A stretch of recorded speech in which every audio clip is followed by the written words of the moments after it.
Hey folks, today we're taking a look at a game called Heroes and Generals. It's a hard one to pin down in terms of genre because although the bulk of it is kind of an action FPS game, yeah, fantastic physics. Although it's a FPS game, there's also a real-time strategy element as well, which we'll get into a little later.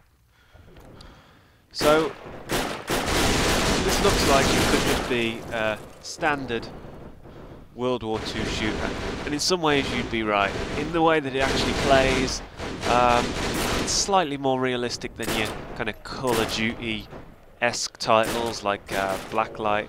There's a little weight to the bullets. You can't run super fast, but on top of that, you're part of a huge war.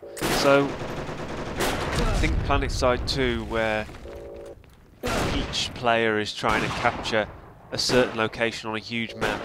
Only put that onto a scale where each location is an individual map across a whole continent.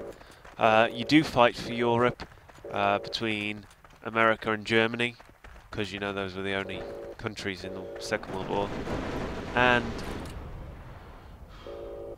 you join a battle, and whoever wins that part of the country of whichever country you're fighting over. So it's quite an interesting gameplay mechanic, and that's kind of where the real-time strategy element comes in that you can send resources to certain battles, and that will count as more respawns for your respective team.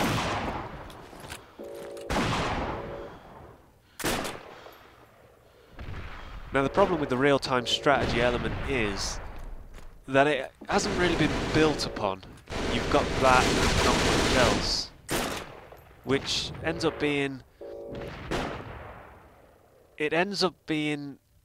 a feature with potential rather than something that you're going to keep looking at. For people that love the action part and love the idea of the RTS element, there's going to come a time where you have much more control over different elements, and it's going to be fantastic.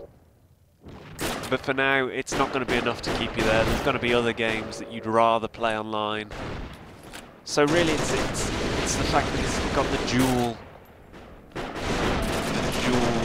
kind of blades to it that will keep you coming back.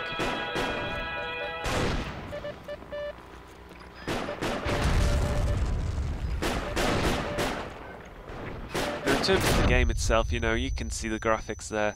They're alright, they're passable. You know, it's kind of a weird way of doing it, because all the RTS thing, controlling your character and all that, that's done in the browser. And then when you actually get to this part, it opens a client, you play this is a game that is for the people that maybe can't manage PlanetSide 2. This game does have some vehicles in it. They're quite fun to drive.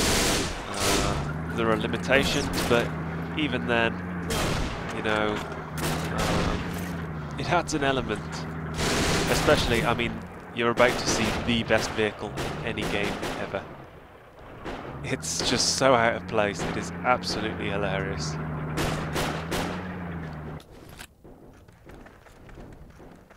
So Heroes and Generals boasts a vehicle that I can't think of having a place in any other FPS game, the Warbike. Here it is. You can't shoot any weapons from it.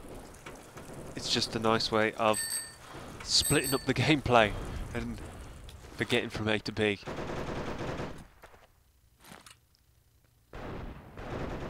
But it's well worth playing just for that.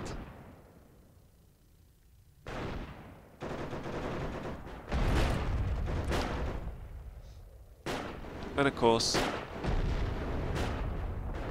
if you're really down in the dumps, you can always try and ride it with a friend.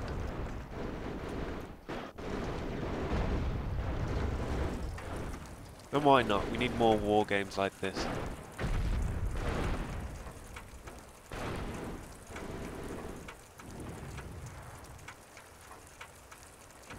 Anyway, this has been Heroes and Generals. It's a decent game. If you can't run things like PlanetSide, it's well worth checking out. Make sure to subscribe, make sure to click across for a full review over at Devil's MMO, and we'll catch you next week with a few more reviews. Thank you very much for watching. Catch you soon.